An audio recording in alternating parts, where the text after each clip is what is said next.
Alright, let's talk about pages.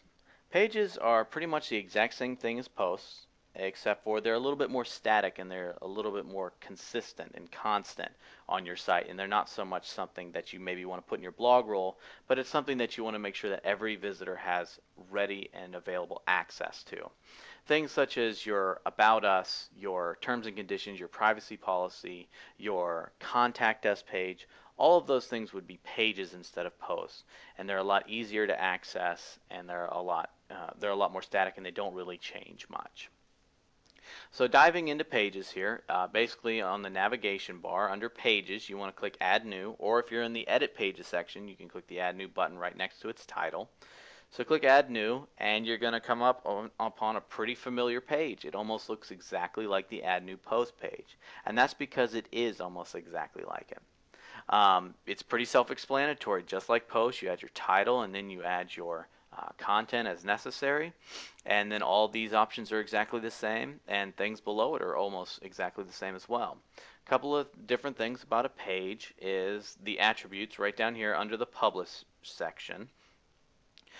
First of all, one of the good things about pages is that you have the ability to create subpages within pages, almost like a hierarchy or a tree of paging sections. So, a good example right here is actually the one that's right below it. Basically, if you have an About Us page, you can also put individual members of your company or something like that, or maybe your life story or how your company got there, or something about your site that maybe not just be covered in a single About Us page. So it's good to have those sub pages in there as well. Another thing that you want to look at is the template. Not all pages are created equal. Sometimes you have archive pages, sometimes you have link pages, and sometimes you have contact us pages.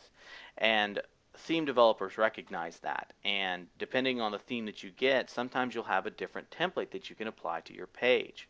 The one that comes with WordPress by default, and that's the one we have installed right now, has an archives and a links template that you can apply to the page that you have. So keep that in mind if you're creating a page that maybe not just a page full of content, or maybe something that you just wanted to show as something else. And the last thing that you have an ability to do is your order.